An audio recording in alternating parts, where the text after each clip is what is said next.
Félicitations, James. Tu as tué mon meilleur agent. Qui êtes-vous? Je t'observe depuis un bon moment, et j'ai quelque chose à te proposer. Si tu refuses, tu finiras comme ta compagne M. Je vous écoute. Fais une critique sur ton nouveau film. Vous voulez dire James Bond Spectre? C'est exact. Si tu refuses, mes agents te traqueront jusqu'au bout du monde pour te tuer. Et ne dis pas de bêtises, ou je te vois. Si vous le souhaitez, mais sachez une chose. Jamais vous me trouverez.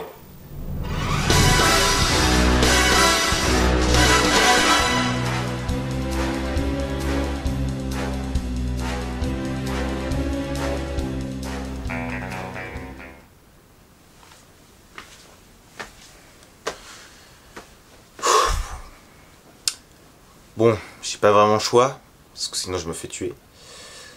Donc quand faut y aller, ouais, faut y aller. Bonjour à toutes et à tous pour une nouvelle critique sur James Bond Spectre. Et oui, je compte bien garder mon costard jusqu'à la fin de la vidéo, parce que là, j'ai la classe. James Bond Spectre, réalisé par Sam Mendes, avec Daniel Craig dans le rôle principal, Léa Seydoux, Christopher Waltz, Dave Bautista, Ben Whishaw, Naomi Harris, Andrew Scott, Ralph Fiennes, et Monica Bellucci qui n'est pas resté longtemps à l'écran. C'est le 24e film de la saga James Bond et le deuxième pour Sam Mendes qui avait fait un travail extraordinaire avec Skyfall en 2012. Skyfall qui avait été très bien reçu par les critiques et qui restera un James Bond culte pour tout le monde. Mais qu'en est-il de ce James Bond? James Bond Spectre est un bon film. Sam Mendes a encore une fois soigné sa réalisation avec des mises en scène intéressantes, des scènes d'action efficaces et des acteurs qui jouent tous bien. Je dirais même qu'il a voulu aller encore plus loin que Skyfall, mais malheureusement Skyfall fait partie des meilleurs James Bond, voire le meilleur pour certains. Ce qui m'a le plus bluffé dans le film, c'est la scène d'introduction qui est tout simplement extraordinaire. C'est incroyable le nombre de figurants mobilisés, tous soigneusement déguisés pour la fête des morts. Les costumes et les maquillages sont juste super, les décors également avec les squelettes géants qui déambulent. Sam Mendes a su nous immerser dans cette fête comme il le faut, avec à la fois une foule en folie et un James Bond en pleine mission. Bien sûr, tout cela est accompagné par le thème de James Bond en version mexicaine, composé par Thomas Newman. Ce thème colle parfaitement à la scène. Cette scène d'intro est trop bien. Mais ce qui m'a encore plus impressionné et où je me suis dit, ça va être un James Bond de malade, c'est le magnifique plan séquence au tout début du film. Sérieux, y a pas mieux pour commencer un film, surtout un James Bond. Sam Mendes a eu une super bonne idée sur ce coup-là, car un plan séquence permet d'harmoniser un peu le film et de vivre encore plus intensément la fête des morts, puisqu'on avance au même rythme des personnages. Ça fait vraiment du bien de voir que le film va se hisser dès le début à la même hauteur que Skyfall. On sent déjà de l'ambition au bout de 30 secondes de film. Mais vous allez me dire, oui c'est qu'un plan séquence, il y en a plein dans le cinéma, c'est pas nouveau, on en a déjà eu il y a pas longtemps avec Birdman, et puis avec Les Fils de l'Homme par exemple. Alors pourquoi est-ce que tu t'excites particulièrement sur celui de Spectre? Parce que dans un blockbuster, un plan séquence comme ça, c'est pas souvent. Parlons rapidement du générique de début. Pour moi, la chanson de Sam Smith ne colle pas assez avec l'univers de James Bond, mais elle est bien quand même. Elle conserve la même ambiance que les titres précédents, mais on dirait qu'il n'ose pas se lâcher. En fait, la musique n'est pas assez puissante à mon goût, car l'idée de mort est présentée au tout début du film avec la phrase « Les morts ne meurent jamais », donc pour moi ça aurait dû être un peu plus dramatique et plus puissant. Mais bon, après le Skyfall d'Adèle, difficile de faire mieux. Et puis cette phrase « Les morts ne meurent jamais », sérieux, c'est plus pour donner un style que pour signifier quelque chose. Ça voudrait dire que Michael Jackson n'est pas mort? Spectre est bien dans l'ensemble, je n'ai pas grand chose à dire dessus c'est vrai. La réalisation est parfaite, la mise en scène aussi, l'humour est beaucoup présent ce qui est une bonne chose. Seulement une ou deux fois dans le film, ça casse un peu le côté dramatique. Je m'explique.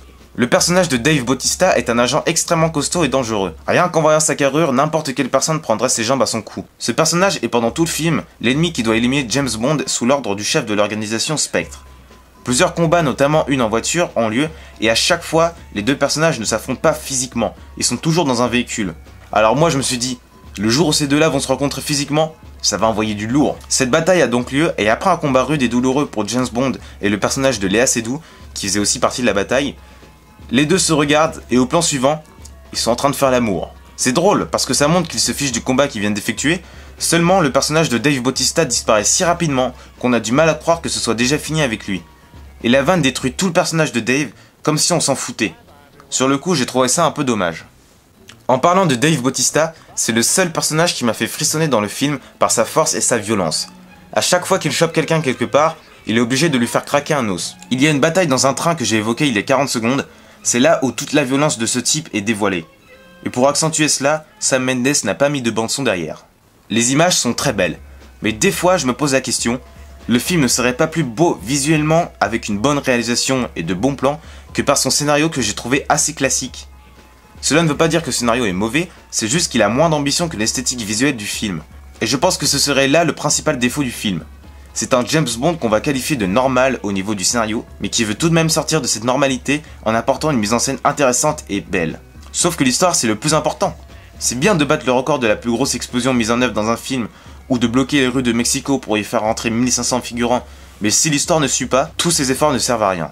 Le plan séquence de début est juste démentiel, mais quand on y réfléchit, si Sam Mendes avait opté pour un montage classique plan par plan, ça n'aurait rien changé de l'histoire. Mais j'avoue que quand on rassemble 1 millier de figurants tous déguisés, parfois on se contente de faire plus que ce qu'on avait prévu. Je finis par une petite remarque. J'ai trouvé ça peu utile de cacher le visage du méchant principal du film avec un jeu de lumière lors de la première scène où il apparaît. Car finalement, l'effet de surprise n'existe pas. Tout le monde connaît l'acteur qui interprète le rôle, donc son visage on le connaît déjà depuis longtemps, alors ça sert à rien de le cacher. Même les bandes annonces dévoilent tout. Ce qu'ils auraient dû faire pour qu'on se demande qui c'est soit maquiller l'acteur comme avec Bardem dans Skyfall, soit essayer de cacher l'acteur le plus possible comme Christopher Nolan l'a fait pour Matt Damon avec Interstellar. Bref, si tu as aimé la vidéo, tu peux t'abonner à la chaîne, tu peux mettre un commentaire, j'y répondrai, mettre des pouces verts, partager, tout ça. Et moi je vous dis à plus tard pour une prochaine vidéo.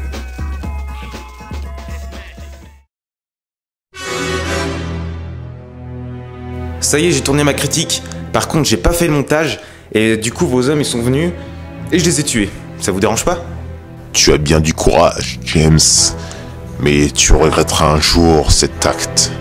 Tu le regretteras tellement quand je te ferai souffrir. Mais... Bon bah, bye bye, hein. Moi je me casse, hein. À plus, allez, salut la compagnie.